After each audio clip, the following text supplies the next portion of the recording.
Okay, good evening everyone. So, welcome to our bedtime devotional for girls. So, ano na putas atong day 224 sa ato ang devotional. So, today is the first Monday of September.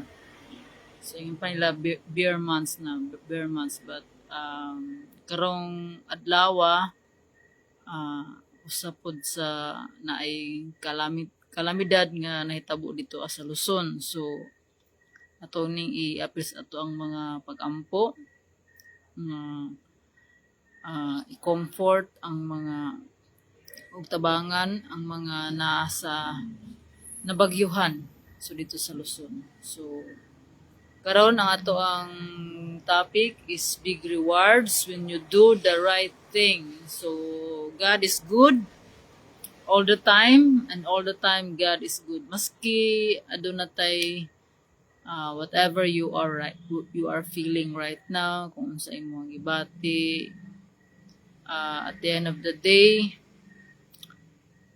unsa man ang unsa man ang pinaka-importante sa ato ang kinabuhi. So it's our relationship with God. So tonight, so this is the time nga itong tagaan og higayon ang ato ang mga pagtuon sa pulong sa Ginoo.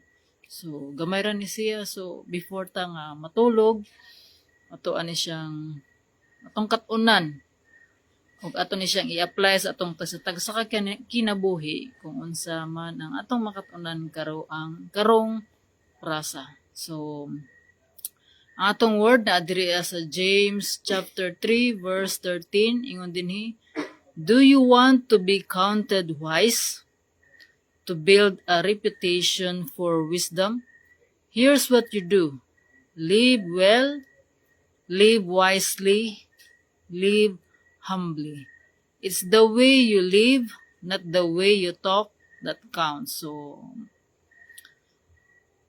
sa Bisaya pa, kung diha kaninyo may maalam ug masinabuton, kinahanglan ipakita niya kini sa iyang kinabuhi pinaagi sa mga maayong buhat nga inubanan sa pagpaubos ug sa kaalam. So let us pray. Father God in heaven, Lord, dalaygon ka nining higayon na Lord God, nining orasa. Salamat Lord God sa adlaw Lord God nga natapos nga maayo Lord God. Salamat sa imong pag-atiman kanamo Lord. Salamat sa imong gugma, grasya Lord God, sa imong kaluoy nga walay katapusan. Salamat Lord sa mga provisions. Salamat Lord sa imong pag-uban kanamo, pagprotekta kanamo Lord God karong adlaw. Lord, ani ana pud kami niining higayon nga magtuon sa imong pulong aron kami mulambo sa among pagtuo diha ni Kristo. Tabangi kami Lord, puna kami sa imong balaang espiritu, puna kami sa imong kaalam, puna kami Lord God sa pagsabot nga kung unsa man ang makatunan Lord, tabangi kami nga ma-apply namo kini sa amo ang kinabuhi. Aron kami magmalampuson sa amo ang ug mutubo pa kami sa among pagtuo diha ni Kristo. Dalaygon ka Lord, salamat sa imong pag-uban kanamo. Imo ang tanan, himaya ug dungog sa ngalan ni Jesus. Amen. So again, mayng gabi sa tanan, mayng gabi sa ato ang mga sumusunod diha sa mga ning tuo diha kang Kristo. So mayng gabi, so big rewards when you do the right thing. So sa big rewards nga ato ang una jud nga makatunan is nasa John 3:16. So what is the big reward? So the big reward, the most reward is ang promise sa Ginoo of eternal life. So kana pa lang daan eternal life. So kinsa may dili ganahan, kinsa may dili gusto. After this life, so ang atong kinabuhi diri sa kalibutan, we are only just temporary ra ta dinhiya. So we must be reminded nga temporary ra lamang ta diri sa kalibutan, og we kaning time na to diri sa kalibutan, kung sa kuan pa, we are on training lamang atong kinabuhi diri sa kalibutan, training for Duha ra pud na training for either heaven or hell. So pili. Wala mo gimapili aning hell. So pili gyud ka heaven pero dapat ang ato ang kinabuhi para sa langit. So ingon pa diri sa James chapter 3 verse 13, do you want to be counted wise, to build a reputation for wisdom? Here's what you do. Live well, live well, live wisely, and live humbly. It's the way you live, not the way you talk that counts. Diba? May kanang walk the talk or action speaks louder than words. So, action speaks louder than words. So, kani siya, gusto ba nimo nga ma-count ka as kanang wise, to be a wise. So may bala ni siya nga kaning mga wise people, mga wise person is dili ni sila mga kusog kayo makig-ana-ana. Ang mga wise person is kuan ni siya mga thinker ni, panagsaran ni sila kaayo mo sulti pero pag mo storya na gani with wisdom, ana makaing ka nga grabe ang iyang kaalam. So mao na nga kita nga nagtuo kang Kristo, ato kining pangayoon nga kaalam diha sa Ginoo, because the wisdom of God is different from the wisdom of man. So mao ni ang giampo ni Solomon, ni King Solomon. Nangayo siya sa Ginoo, unsa may imong pangayoon nga akong ihatag kanimo. Ingon si Solomon nga tagay ko og wisdom to rule these people, kay bag-o man siya. He is a young king, si King Solomon ato nga time. So ang gipangayo na sa Ginoo is wisdom. Wisdom to rule the people. Dili na gani niya ma-count ang iyang people. So unsaon niya pag-rule? So mao na nga siya og wisdom diha sa Ginoo.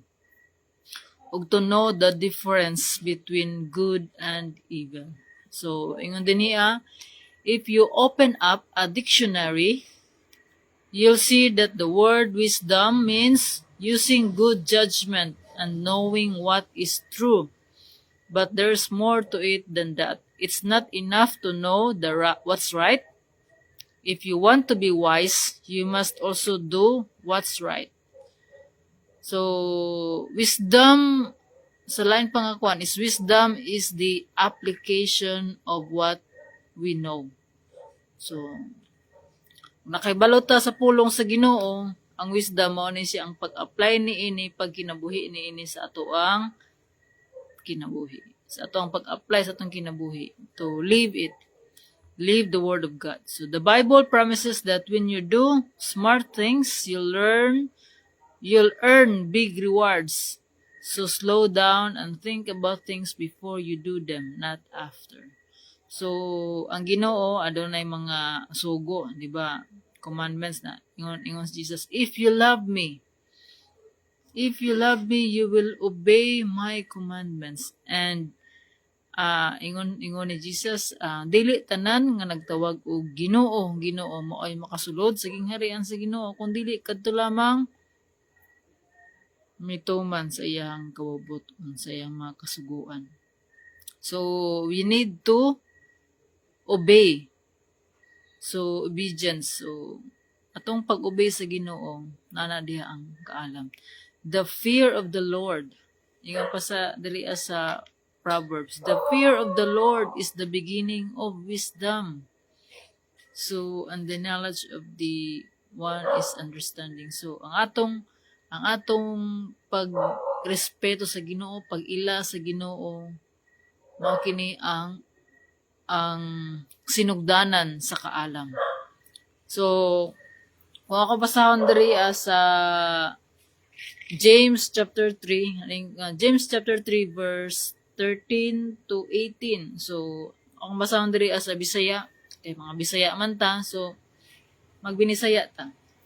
So, ingon diri sa pulong sa Ginoo, kun diha ang kaalam nga gikan sa langit, kun diha kaninyo may maalam ug masinabuton, kinahanglan ipakita niya kini sa iyang kinabuhi pinaagi sa mga maayong buhat nga inubanan sa pagpaubos ug sa kaalam.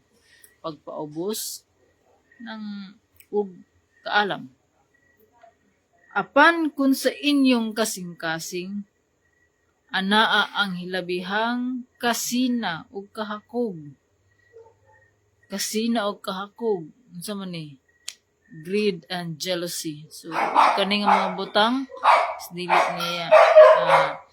Apan kung sa inyong kasing-kasing, anaa ang hilabihang kasina ug kahakog, ayaw pagpakasala, batok sa kamatuoran, pinaagi sa pagpasigarbo sa imuhang kaalam. So kung naay kasina og kahakog, so anong mitang mahambugiro na ta? Ang maong matang sa kaalam dili langiton kun dili kalibutanon, dili Diosnon kun dili iyawanon. Diin anaa ang kasina ug ang pagpaninguha alang sa kaugalingong kaayuhan lamang, ana usab ang kasamok ug tanang matang sa daotang buhat. Apan ang kaalam nga gikan sa langit. Sumoni ang kaalam nga gikan sa langit, gikan sa Ginoo, una sa tanan, putli ug unya makigdaiton, maaghop, mahigalaon, maluluyon, maayog binuhatan, dili usab kini pilian og dili tigpakaaron ingnon. Ang pagkamatarong mao ang bunga sa binhi nga gipugas sa makigdaiton diha sa kalinaw. Sig marag lalom-lalom ra nga Bisaya, so aritas kuan English. James chapter 3 verse 17. So James chapter 3 verse 17. Yun din niya. But the wisdom from above is pure, first of all. Pure. It is also peaceful, gentle, friendly. It is full of compassion and produces a harvest of good deeds. It is free from prejudice and hypocrisy. So, dili usab kini pilian og tigpakaron ni ingnon. So, free from prejudice and hypocrisy. And goodness is the harvest that is produced from the seeds the peacemakers plant in peace. So, mao kani ang giingon din hiya nga if you want to be wise, you must live well, live wisely, and live humbly. So, we could do that with the help of God. Ilabi na kaning mahimutang humble. Kaya usahay, minang tao ta, nga kanabi taong masubraan na bito ta sa knowledge na maingon na nga grabe na ta ka-bright. So, usahay ato nang ipanghambog ang atong ka-bright, nga kabalo ko ana. Ako na good ni. Kanama yun natag ako na good ni. So, meaning, dili ang atong gipataas, ang atong kaugalingon, dili na ang Ginoo. So, we must remember our purpose. So, mao na nga, we should live. We should have a standard of living. How we should live. So, live well. So, how we should live. So, we should live with the standard of the Word of God. So, to live wisely is to live according to the Word of God. And to live humbly is also to live according to the Word of God. So, let the Word of God speaks to us. So, kaniya kong na-share sa inyo ha is dili ni ako, kung dili grasya ni sa Ginoo o gikan kini sa iyang pulong. So, ako nag-share sa pulong sa Ginoo tungod kay gusto ko nga makahibalo usab kamo kung unsa ang kamatuoran. Ingon pa sa iyang pulong, know the truth, and the truth will set you free, will set us free. So, if we know the truth, dili nga ma-deceive. So, dili man maingon ang kaaway nga, follow me. ginakuan na ta, ginabitik-bitik ko sa kaaway hangtod nga mawala ang atong focus diha sa Ginoo. So if you are very careful, if you are very wise, so you must have the wisdom from God. So dili ka ng wisdom nga pinaagi lamang sa atong kaugalingon nga kaugalingon natong nakatunan, kun dili gikan sa Ginoo. Kay the beginning of the wisdom is the fear of the Lord is the beginning of wisdom. So ang Ginoo may maghatag na tug kaalam, ingon po sa siyang pulo nga kinsa katong nakulangan sa kaalam, papangayua kini pinaagi sa mga pag-ampo ug ang Ginoo maghatag kaniya sa kaalam nga iyang gikinahanglan. So mao na wisdom. Mao na ang wisdom nga gikan sa Ginoo, mao nay maghanay sa ato ang mga buluhaton, mao nay maghanay sa atong kinabuhi. So suway ang Ginoo tungod kay diha sa Ginoo, diha nato makit-an, makaplagan kung unsa ang tinuod nga kalinaw, tinuod nga kalipay, may na joy. Gusto ta ma-happy kanunay. Happiness depends upon the happenings. So dili lamang happiness atong pangandoy kundi ang kalina, ang joy kanang sana siya kalipay nga gikan diri sa kasing-kasing nga miski kanang kuan maski sa mga panghitabo aduna gyapon tay paglaom diha sa Ginoo. Mao na nga the difference of sa una ug karon, sa una ug karon same ram na ay sufferings. So na ay sufferings, but the difference is sa una wa kay paglaom. No suffer lang kadali, mura na kag grabe na imuhang hunahuna, magrigor na, tapos to the point nga lahi na imuhang hunahunaon. So karon naagya po ng mga sufferings, but in sufferings there is joy. In sufferings there is hope. And in sufferings there is love. Because we all know that for those who love God, there's always a reason. So, and we know, ingon pa sa Romans chapter 8 verse 28 na siguro to. And we know that God causes all things to work for good for those who love the Lord and according to His purpose. So, para ni sa mga nituo kang Kristo. Pero para sa mga wala nituo kang Kristo, whatever nga naay mga kuan, mga panghitabo mayon din maalas ko karon. In God's economy, there's no malas, there is no swerte. There is always a reason for everything. God wants us to grow up. God wants our character to grow, to build up, to be strong. So gusto sa Ginoo nga kanang palambuon ta in every aspects ato ang kinabuhi, especially sa atong spiritual, sa atong relasyon diha sa Ginoo. So there's big rewards when you do the right thing. So ang matag sugo sa Ginoo adunay kauban nga promise. Kung atong lang ibalik ang kung atong tunan ang John 3:16. So for God so loved the world that He gave His only Son, that whoever believes in Him will not perish but have eternal life. So the promise of God is eternal life, but we have to do our part. So dili ihatag sa Ginoo ang eternal life kung walay ato ang part nato, kung wala tay himuon. Kinahanglan ta nga mo step up in faith. So we should believe in Jesus. So whoever believes in Him, whoever believes in Jesus will not perish but have eternal life. Although nga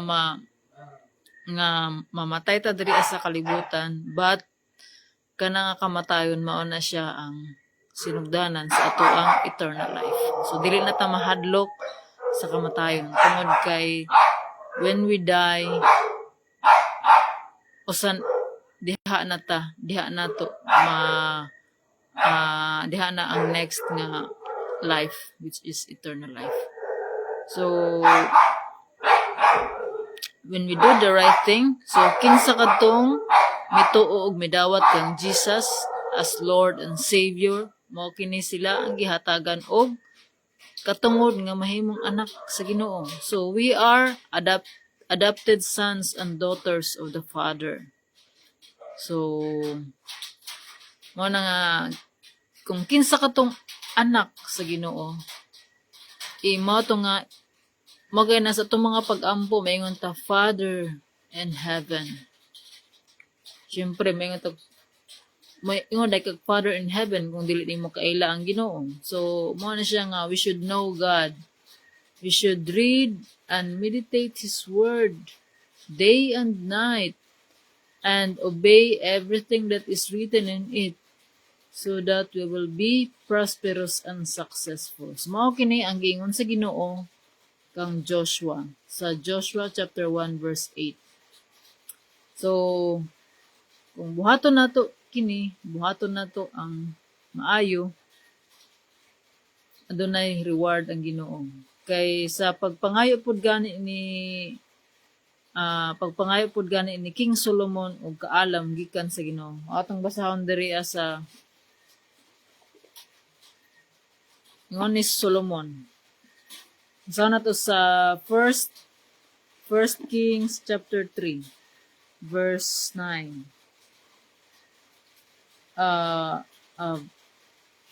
Verse 5 ingon dinhi That night the Lord appeared to him in a dream and asked him, "What would you like me to give you?" Ingon ang Ginoo kang Solomon. Solomon answered, "You always showed great love for my father David, your servant, and he was good, loyal, and honest in his relation with you, and you have continued to show him your great and constant love by giving him a son who today rules in his place. O Lord God, you have let me succeed my father as king even though I am very young and don't know how to rule.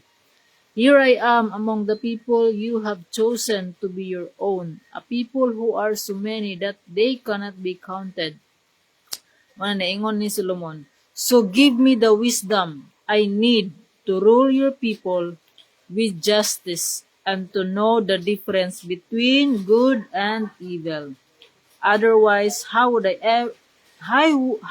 I ever be able to rule this great people of yours?" The Lord was pleased that Solomon had asked for this.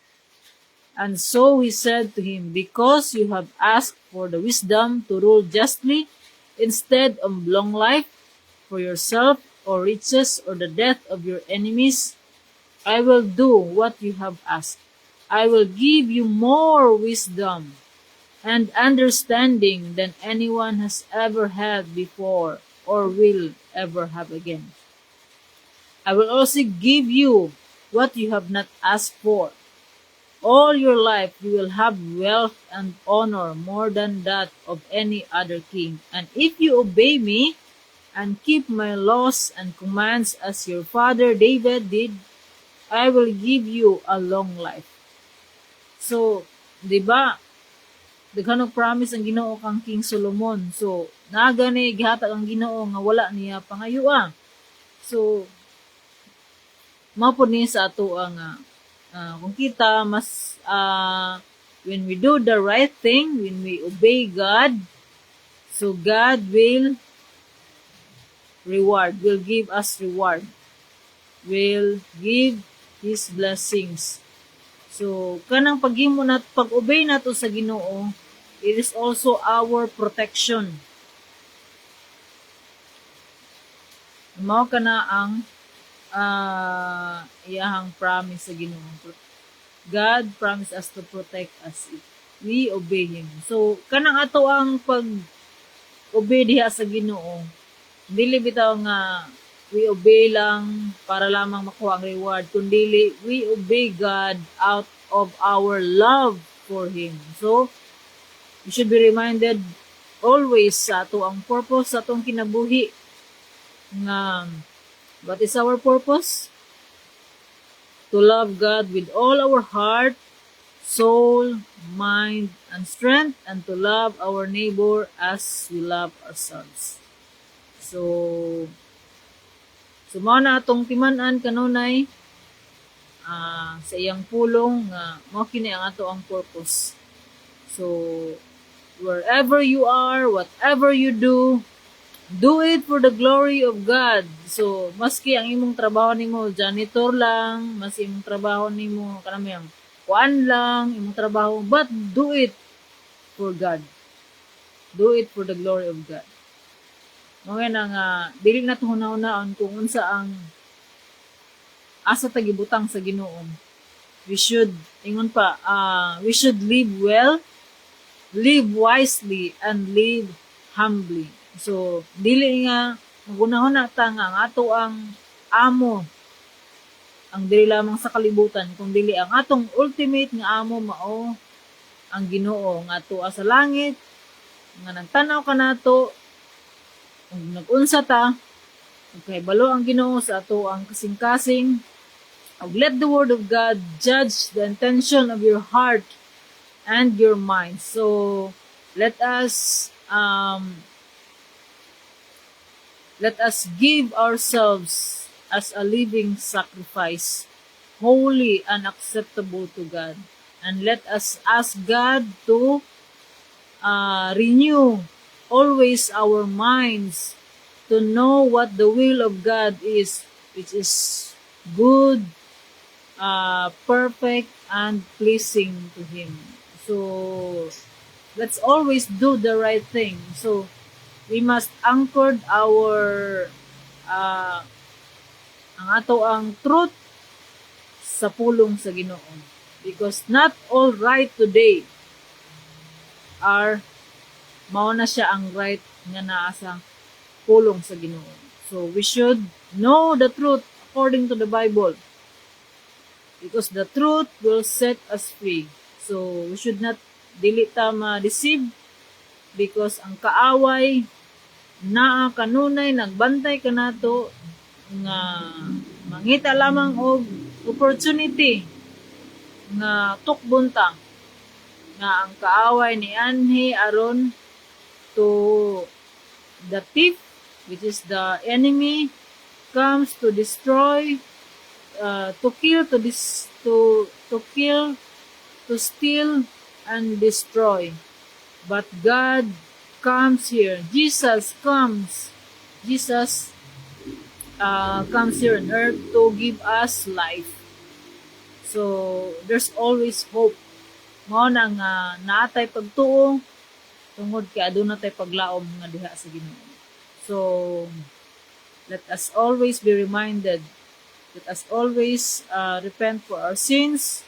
Let us always renew our mind nga mahimong sama ni Kristo. O let us continue to learn sa iyang pulong ug ato ning i-apply sa ato ang kinabuhi adlaw ug gabi. Our worship to God is not just on Sundays, but it's a daily living. So let us pray. Father God in heaven, daghang salamat Lord sa imong pulong. Salamat Lord God for reminding us Lord God nga para kami to have an eternal life Lord God, and to have a big reward Lord God, nga to have wisdom from above. Kinahanglan namo Lord God nga amo kining i-apply sa among kaugalingon, amo kining puy-an, amo kining to live well, to live wisely, and to live humbly. Lord, dili namo ni mahimo kung wala ang imuhang panabang. Tungod kay ikaw lamang ang makahimo niini, dili ang among kaugalingon. Help us Lord to be humble always Lord God, nga dili namo ipasigarbo kung unsang among ang among ang kaalam, kung dili among ipasigarbo nga kami nakaila diha kanimo.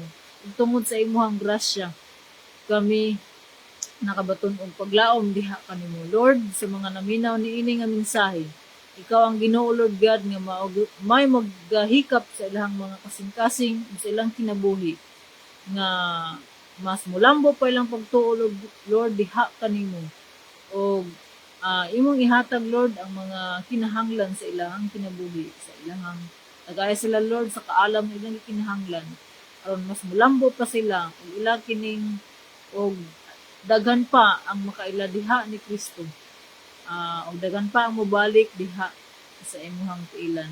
Lord, salamat sa imong pag-uban kanamo. Ikaw ang Ginoo Lord God nga mao'y mamuhat sa tanan. Ikaw ang Ginoo Lord God nga mao'y mobag-o sa mga kasing-kasing sa mga tao. Ug Lord, we also pray Lord God sa mga nabagyuhan karong higayon na karong adlaw Lord God nga ikaw maga-comfort kanila tabangi sila Lord sa nga nga makabakod Lord God, tabangi sila Lord God nga i-provide ang ilang mga panginahanglan. Tagay sila Lord God sa kusog Lord God nga malampasan nila ni nga mga problema Lord God nga kini ang panahon Lord God nga mabalik sila sa imuhang kailan. Daghang salamat Lord God, imo ang tanan, dungog, himaya ug mga pagdayeg sa ngalan ni Jesus. Amen. Amen. So, daghang salamat sa inyong pagkumina o maayong gabi. To God be all the glory. So, ang Ginoo panalangin ka natong tanan. So, see you tomorrow. God bless and bye.